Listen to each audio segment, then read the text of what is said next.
teman-teman, sebelum kita belajar, marilah kita berdoa. Berdoa dimulai.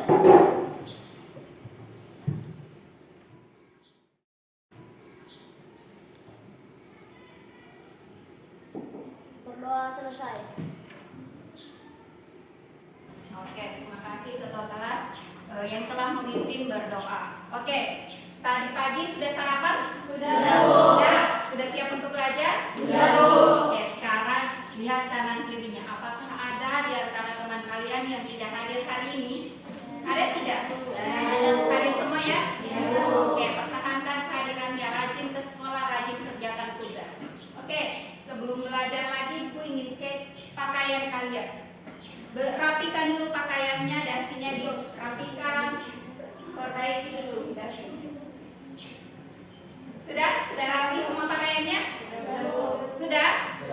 Sekarang cek di bawah meja, di bawah kursi, adakah sampah di sekitar kalian? Ada atau tidak? Ada, Bu. Tidak ada, sudah dibersihkan ya? Sudah, Bu. Oke, kalau pakaiannya sudah rapi, kelasnya sudah bersih, itu tandanya kalian sudah siap untuk belajar.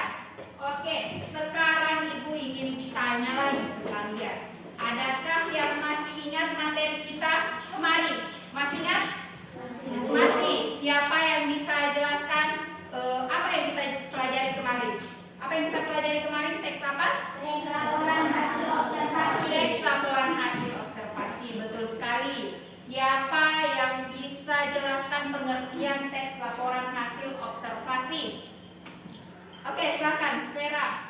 Teks laporan hasil observasi adalah teks yang berfungsi untuk memberikan informasi tentang suatu objek atau situasi setelah diadakannya investigasi atau penelitian secara sistematis.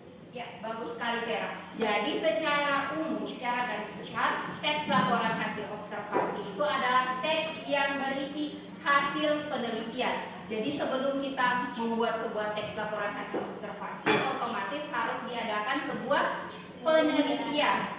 Oke, itu tadi pengertian teks laporan hasil observasi. Sekarang siapa yang bisa jelaskan ciri bahasa teks laporan hasil observasi? Siapa? Oke, silakan. Jadi bahasa teks hasil observasi ada 3. Kata istilah, kalimat definisi, kalimat klasifikasi. Oke, bagus sekali Arisya. Jadi tadi yang disebutkan Arisya, ciri bahasa teks laporan hasil observasi ada berapa? 3. Yang pertama apa? Kata istilah. Kedua? Kalimat definisi. Dan ketiga? Kalimat klasifikasi. Bagus sekali tadi. Arisya sudah jelaskan ada 3 ciri bahasa teks laporan hasil observasi. Kalau kalian pulang dari sekolah yang ke Batu Suya ataupun ke Batu Suyago, kalian jalan pasti di daerah pantai, ya kan? Kalian berasal dari daerah pantai. Dan misalnya kalian punya teman di daerah pegunungan, teman kalian itu di daerah teman kalian itu tidak ada pantai. Misal teman kalian itu bertanya, apa itu pantai? Bisa tidak kalian jelaskan? Bisa kan? Karena tiap hari kalian lewat di daerah pantai. Karena kalian ke sekolah, kalian pulang ke sekolah, kalian lewat di pantai. Kalian lihat pantai. Sedangkan teman kalian itu tidak ada pantai di daerahnya. Bagaimana kalian jelaskan kepada teman kalian itu yang tidak ada pantainya itu, bagaimana itu pantai? Bisa tidak kalian jelaskan? Bisa. Apakah kalian jelaskan sedetail-detailnya atau hanya kalian simpulkan? Iya. Ya, itulah yang kita pelajari hari ini, yaitu menyimpulkan teks laporan hasil observasi. Nah, kan materi kita itu menyimpulkan teks laporan hasil observasi. Inilah kompetensi dasar kita hari ini, yaitu 4.7 menyimpulkan isi teks laporan hasil observasi yang berupa pengetahuan yang baca dan mendengar. Luar biasa semangatnya, tepuk tangan dulu. Semangat sekali, oke. Nah, itu tadi kompetensi dasar. Ini adalah indikator pencapaian kompetensi atau IPK. Ada berapa IPK yang di papan tulis? 2. Yang pertama 4.7.1 menurut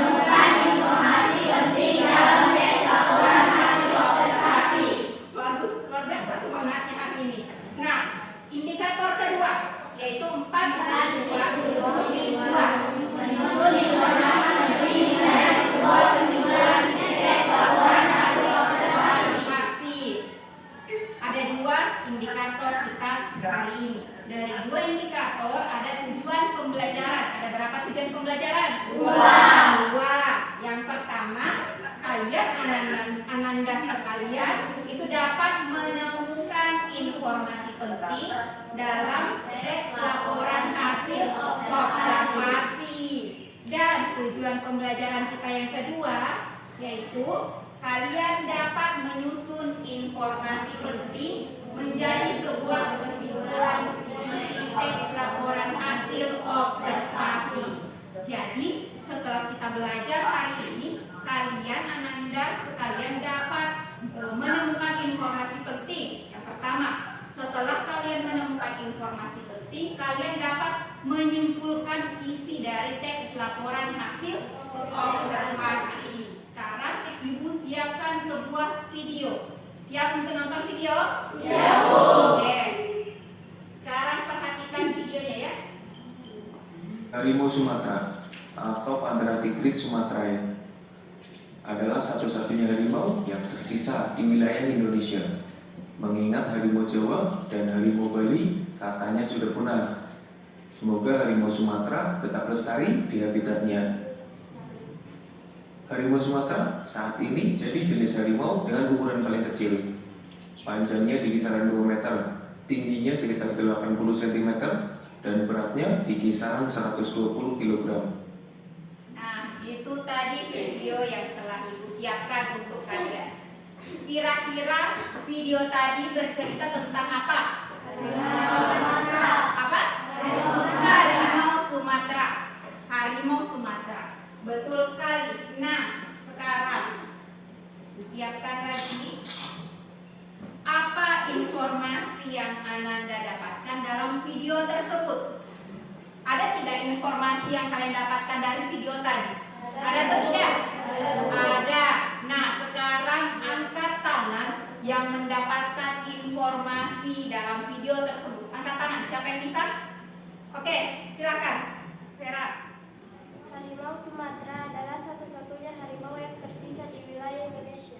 Oke, harimau Sumatera adalah satu-satunya harimau yang tersisa di wilayah Indonesia. Nah, masih ada yang lain? Angkat tangan. Silakan. Harimau Jawa dan harimau Bali sudah punah. Harimau Jawa dan harimau Bali sudah punah. Berarti yang tersisa hanya harimau Sumatera. Oke, bagus. Masih ada yang lain? Silakan angkat tangan. Siapa? Harimau Sumatera merupakan harimau dengan ukuran paling kecil, panjangnya 2 meter, tingginya 80 cm, dan beratnya 120 kg. Oke, bagus sekali Abel. Oke, masih ada informasi lain yang kalian dapatkan? Silakan angkat tangan. Oke, silakan. Harimau Sumatera memiliki corak yang gelap. Oke, bagus sekali dia. Harimau Sumatera memiliki corak yang paling gelap. Masih ada informasi yang kalian dapatkan? Masih? Silakan. Habitat harimau yaitu di pegunungan atau hutan dataran rendah. Oke, bagus Sasa. Menurut Sasa, informasi yang didapat Sasa itu habitat harimau di pegunungan dan hutan dataran rendah. Oke, tepuk tangan dulu. Bagus sekali. Untuk menyimpulkan teks laporan hasil observasi, kan dalam sebuah teks itu ada yang namanya paragraf. Coba dilihat di papan tulis. Ada paragraf dan ada kalimat utama. Ada ide pokok. Kira-kira menurut kalian apa hubungannya paragraf, kalimat utama, dan ide pokok? Kira-kira apa hubungannya? Kan dalam sebuah teks itu ada beberapa paragraf. Oke, ada beberapa paragraf. Nah, di dalam satu paragraf itu ada yang disebut dengan kalimat utama. Kemudian di dalam kalimat utama ada yang disebut ide pokok. Nah, sekarang waktunya untuk Ibu bagi kalian ke beberapa kelompok. Sama dengan kelompok-kelompok yang kemarin. Yang bagian sini kelompok 1. Di depannya Ibu kelompok 2. Dan yang sebelah kirinya Ibu ini kelompok 3. Jadi kelompok 1, 2, dan 3. Nah, Ibu akan bagi LKPD kepada tiap-tiap kelompok. LKPD ini dikerjakan secara berkelompok, ya. Dikerja secara berkelompok, jangan dikerja sendiri-sendiri. Nah, ini LKPD kelompok 1, 2, dan kelompok 3. Nah, sekarang silakan buka LKPD-nya. Buka dulu LKPD-nya. Ada berapa soal dalam LKPD? 2. Ada? 2. Soal pertama apa yang diminta? Temukanlah informasi-informasi penting tentang pada teks di atas. Iya, bagus. Soal pertama yaitu yang diminta adalah kalian Anda semua tiap-tiap kelompok mencari informasi penting dalam tiap paragraf. Nomor 2, apa yang diminta nomor 2? Susunlah informasi penting yang telah Anda temukan menjadi sebuah kesimpulan laporan hasil observasi. Oke, jadi nomor 2 yaitu yang diminta adalah kalian menyusun informasi-informasi penting yang kalian dapatkan di nomor 1. Kemudian kalian susun menjadi sebuah kesimpulan isi teks laporan hasil observasi menggunakan bahasa kalian sendiri. Oke, nah sekarang waktunya untuk kalian kerjakan LKPD-nya. Silahkan.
Susunlah informasi penting yang telah Anda temukan menjadi sebuah kesimpulan isi teks laporan hasil observasi.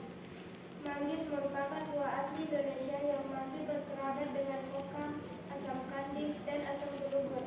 Adapun tinggi pohon manggis rata-rata mencapai 6-25 meter dan daun tumbuh dengan bunga yang berdiameter 5,5 cm. Manfaat manggis bukan hanya pada buahnya, tetapi juga pada kulit buahnya yang memiliki kandungan yang bermanfaat bagi manusia. Manggis merupakan buah asli Indonesia yang khas dan bermanfaat bagi kesehatan. Sekian dan terima kasih. Assalamualaikum warahmatullahi wabarakatuh. Waalaikumsalam warahmatullahi wabarakatuh. Nah, beri tepuk tangan untuk kelompok. Itu tadi hasil presentasi dari kelompok 2. Sekarang Ibu beri kesempatan kelompok 1 atau kelompok 3 untuk menanggapi hasil diskusi kelompok 2. Ada yang bisa tanggapi? Oke, silakan. Assalamualaikum warahmatullahi wabarakatuh. Waalaikumsalam warahmatullahi wabarakatuh. Kami dari kelompok 3 kurang sependapat dengan kelompok 2. Paragraf 4 yang kami dapat yaitu kulit buah manggis sangat kaya akan antioksidan.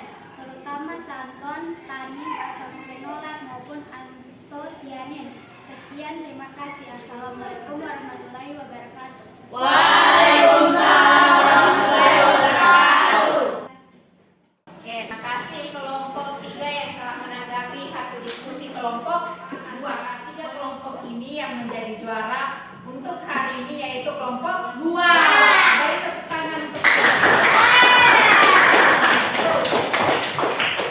Oke, siapa yang dapat menyimpulkan pembelajaran kita hari ini? Oke, silakan. Untuk menyimpulkan teks laporan hasil observasi harus menentukan informasi penting atau ide pokok dalam teks laporan hasil observasi. Oke, betul sekali. Untuk menyimpulkan sebuah teks laporan hasil observasi, hal pertama yang harus kalian lakukan yaitu menentukan informasi penting dalam sebuah teks laporan hasil observasi. Sama dengan tugas tadi kalian, LKPD kalian. Pertama, kalian menentukan dulu informasi-informasi penting dalam tiap paragraf dalam teks buah manggis. Kemudian kalian simpulkan berdasarkan informasi yang kalian dapatkan. Sebelum kita mengakhiri pembelajaran, Ibu ingin tanya dulu ke kalian. Apakah menurut kalian pembelajaran kita hari ini menarik? Menarik.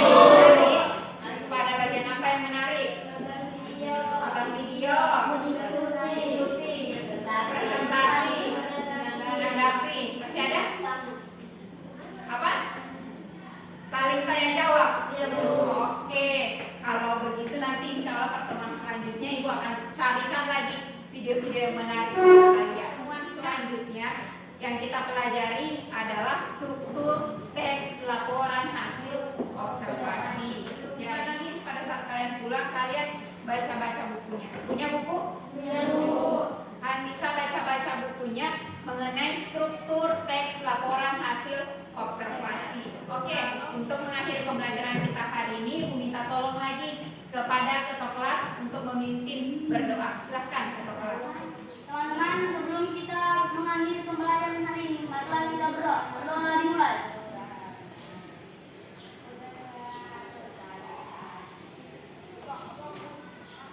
Berdoa selesai.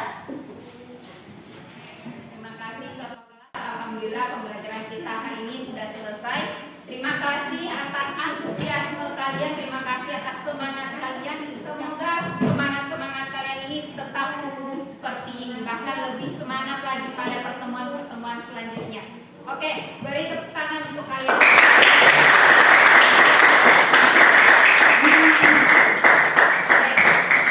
Ibu akhiri pembelajaran kita hari ini, sampai bertemu pada pertemuan selanjutnya. Ibu akhirnya selamat